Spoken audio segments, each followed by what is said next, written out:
नमस्कार, आप देख रहे हैं कैपिटल टीवी की स्पेशल स्टोरी। मैं हूं परवीन शेख। बांग्लादेशी घुसपैठियों पर देश में बड़ा अभियान चलाया जा रहा है, जिसमें सभी केंद्रीय एजेंसियों की बड़ी भूमिका है। सभी सुरक्षा एजेंसियों घुसपैठियों पर बड़ी आफत बनकर टूट पड़ी है। दिल्ली से लेकर महाराष्ट्र, बंगाल, बिहार, पंजाब, गुजरात सभी राज्यों से बांग्लादेशियों को खदेड़ने का काम जारी है, जिसको लेकर घुसपैठिए भी खुद को बचाने के लिए नई नई जुगत लगा रहे हैं और नए नए चोले धारण कर रहे हैं। लेकिन इस बार ईडी ने घुसपैठियों के बड़े रैकेट का पर्दाफाश किया है। पश्चिम बंगाल में फर्जी पासपोर्ट रैकेट को लेकर ईडी की जांच में चौंकाने वाला खुलासा हुआ है। ईडी ने 400 ऐसे बांग्लादेशी घुसपैठियों की पहचान की है, जिन्होंने फर्जी दस्तावेजों के जरिए भारतीय पासपोर्ट बनवाए। ये पूरा मामला कोलकाता के पासपोर्ट ऑफिस से जुड़ा है, जिसको लेकर पश्चिम बंगाल के सियासी गलियारों में हड़कंप मचा है। क्या है पूरा मामला, कैसे ईडी ने किया भांडाफोड़, सब कुछ आपको बताएंगे अपनी इस स्पेशल स्टोरी में। फर्जी पासपोर्ट रैकेट का बड़ा खुलासा, 400 घुसपैठियों पर कसा शिकंजा, चिल्लाने लगी सीएम ममता बनर्जी। खिलौने कांड में ईडी का तगड़ा एक्शन। पश्चिम बंगाल में बांग्लादेशी घुसपैठियों को भारतीय नागरिक बताकर फर्जी पासपोर्ट बनाने के मामले में यह अब तक का सबसे बड़ा खुलासा है। इस खुलासे से जांच एजेंसियां भी हैरान और परेशान है। ईडी की जांच में 400 ऐसे बांग्लादेशी घुसपैठियों की पहचान की गई, जिन्होंने फर्जी तरीके से पासपोर्ट हासिल किए। ईडी ने कोलकाता के क्षेत्रीय पासपोर्ट कार्यालय से इसकी जानकारी जुटाई, जिसके बाद ताबड़तोड़ छापेमारी के बाद गिरफ्तारियों का सिलसिला जारी किया गया। ईडी ने हाल ही में पश्चिम बंगाल के नादिया जिले के चकदाहा शहर में चल रहे एक फर्जी भारतीय पासपोर्ट रैकेट के सिलसिले में एक अहम और रैकेट चलाने वाले सरगना को गिरफ्तार किया था।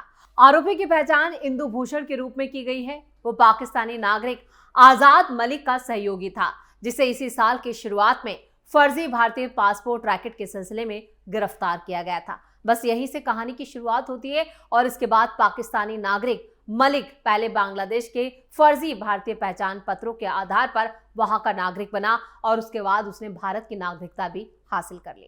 पाकिस्तानी कनेक्शन से मचा हड़कंप। अब जो ये खुलासा हुआ है, इसके बाद वो इसी तरह के फर्जी पहचान पत्रों के आधार पर ही भारतीय नागरिक भी बन बैठा और धीरे धीरे उसने कोलकाता में अपने किराए के मकान से ही हवाला और फर्जी भारतीय पासपोर्ट रैकेट चलाने शुरू कर दिया। ईडी की पूछताछ में मलिक ने इंदु भूषण को अपना पार्टनर बताया। ईडी अधिकारियों ने मलिक के खिलाफ कई समन जारी किए थे, जिन्हें उसने पहले नजरअंदाज कर दिया। आखिरकार मलिक को केंद्रीय एजेंसी के अधिकारियों ने गिरफ्तार कर लिया।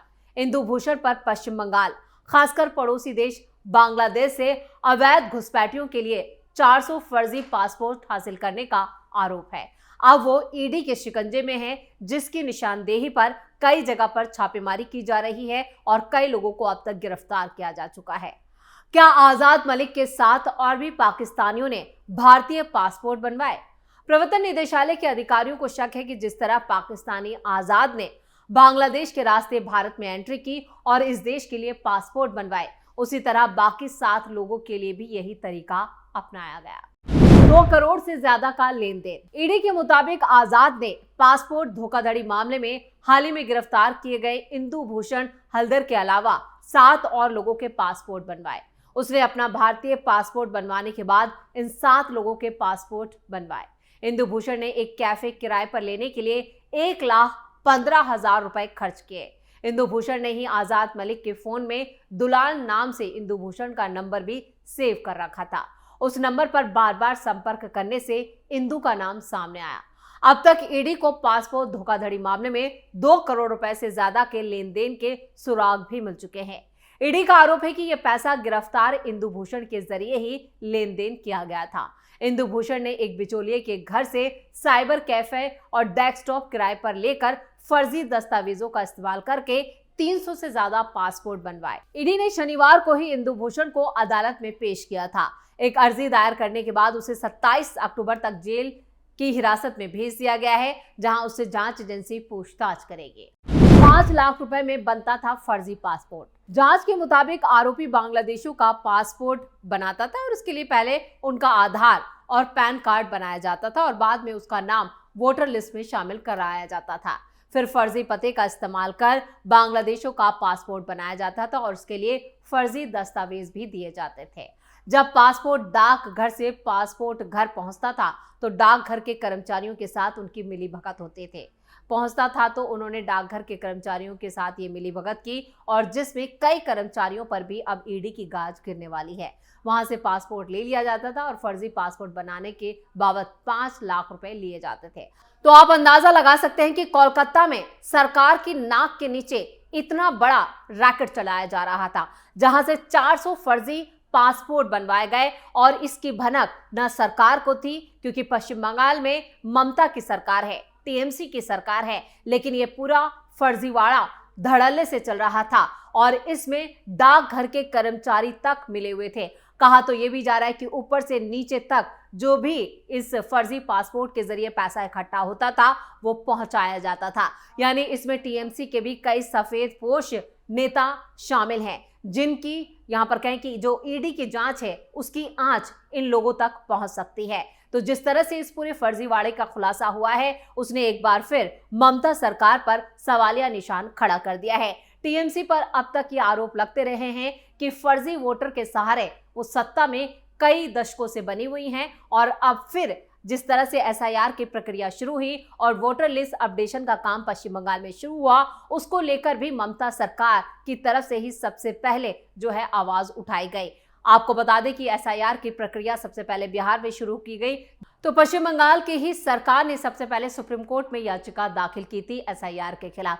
अब पश्चिम बंगाल में भी एसआईआर की प्रक्रिया चल रही है, जिसको लेकर सबसे ज्यादा चीख चिल्ला ममता बनर्जी रही है और इसकी एक बड़ी वजह है कि बांग्लादेशियों को जिस तरह से पश्चिम बंगाल में सेट किया गया है फर्जी पासपोर्ट के जरिए, उससे साफ हो जाता है कि ये पूरा जो फर्जीवाड़ा है वो ममता के इशारे पे ही चलाया जा रहा था।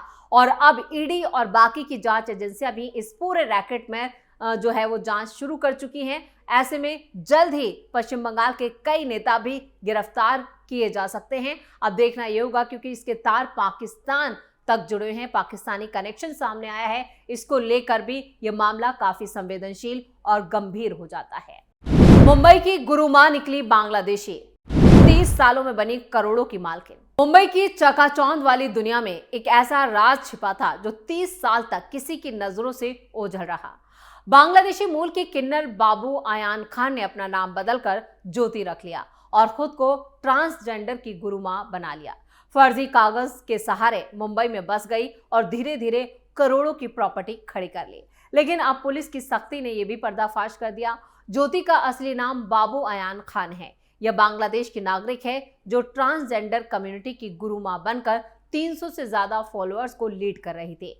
मुंबई के रफीक नगर, गोवंडी और आसपास के इलाकों में उसके 20 से ज्यादा घर बताए जा रहे हैं।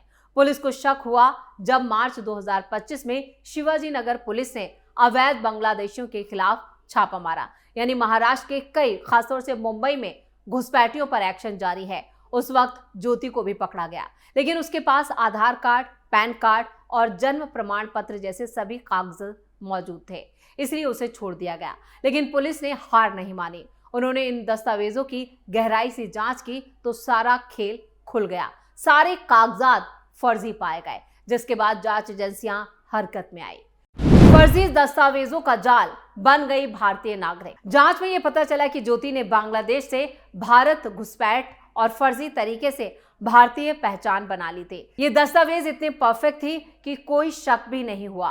पुलिस अब ये खोज रही है कि ये कागज कहां से बनवाए गए, कौन कौन लोग इसमें शामिल हैं और कितने और बांग्लादेशी इसी तरह मुंबई में छिप कर बैठे हैं।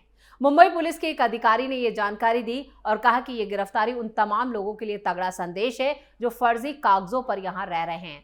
हमारा अभियान जारी रहेगा। ये पहली बार नहीं है जब ज्योति का नाम सामने आया हो। उसके खिलाफ शिवाजी नगर, नारपोली, देवनार, ट्रॉम्बे और कुर्ला पुलिस स्टेशनों में पहले से ही कई मामले दर्ज हैं। पुलिस ने उसे पासपोर्ट एक्ट की धाराओं और भारतीय न्याय संहिता की दूसरी धाराओं के तहत अरेस्ट किया है। फॉलोअर्स को धोखा देने से लेकर अवैध रहन तक, मतलब जो घुसपैठ किए उस तक सारे आरोप लगे हैं। ज्योति की कम्युनिटी में ये गुरु इतनी पॉपुलर थी कि लोग दूर दूर से सलाह लेने आते थे, लेकिन अब ये राज खुल चुका है। क्या ये ये सिर्फ एक केस है या बड़ा नेटवर्क? मुंबई में पिछले कुछ महीनों से बांग्लादेशी घुसपैठियों के खिलाफ सख्त कार्रवाई चल रही है। मार्च में ही कई ट्रांसजेंडर बांग्लादेशियों को पकड़ा गया था। पुलिस को शक है कि ज्योति जैसे कई लोग अभी भी फर्जी आईडी पर घूम रहे हैं। क्या ये एक बड़ा गिरोह है या सिर्फ अकेली कोशिश? जांच जारी है। इससे आम मुंबईकरों में सुरक्षा को लेकर बहस भी तेज हो गई है। तो आप अंदाजा लगाइए कि किस तरह से ये लोग ट्रांसजेंडर बनकर मुंबई में रच बस जाते हैं। पिछले 30 सालों में इसने एक बड़ा रैकेट तैयार कर लिया था, एक बड़ा नेटवर्क तैयार कर लिया था और इस गुरु माँ के 300 फॉलोअर्स थे। यानी आप अंदाजा लगाइए कि किस तरह से ये पूरा रैकेट चलाया जा रहा था। और इन 30 सालों में इस गुरु माँ ने करोड़ों की प्रॉपर्टी भी इकट्ठी कर ली थी। खुद मुंबई में ही इसके 20 मकान थे। मुंबई सबसे महंगे रहने वाली जगहों में से है, जहां पर एक छोटी सी खोली भी करोड़ों में मिलती है। तो आप अंदाजा लगाइए कि 20-20 मकानों की ये मालकिन बन बैठी सिर्फ मात्र 30 सालों में। और इस तरह के घुसपैठिए पता नहीं कितने होंगे जिन पर अब जांच एजेंसियां जो है धड़ाधड़ इनकी गिरफ्तारी और इन पर एक्शन की तैयारी कर रही है और इनके पूरे नेटवर्क को खंगाला जा रहा है। तो पश्चिम बंगाल और महाराष्ट्र ये दो ऐसे राज्य हैं जहां पर बांग्लादेशियों और घुसपैठियों पर ताबड़तोड़ एक्शन लिया जा रहा है। ईडी, सीबीआई और जितनी भी केंद्रीय जांच एजेंसी हैं वो इसको लेकर सख्त एक्शन में है और जो ताबड़तोड़ एक्शन लिया जा रहा है उसकी गूंज बॉर्डर पार भी सुनाई दे रही है। अब इन घुसपैठियों को गिरफ्तार किया जा रहा है और इनको इनके ठिकाने पर पहुंचाया जा रहा है। साथ ही पता यह भी लगाया जा रहा है कि कौन कौन भारत में रहते हुए इन लोगों की मदद करते हैं और इस पूरे नेटवर्क को चलाते हैं। यानी इसका सिंडिकेट का जो गिरोह है उसके तार कहां तक जुड़े हैं। पश्चिम बंगाल में जो ये पूरा भांडाफोड़ हुआ है उससे ममता सरकार भी शक के घेरे में है। इसी के साथ स्पेशल स्टोरी में इतना ही। वीडियो कैसा लगा कमेंट करके अपनी राय जरूर दें। वीडियो को लाइक करें, शेयर करें और कैपिटल टीवी को सब्सक्राइब जरूर करें। धन्यवाद।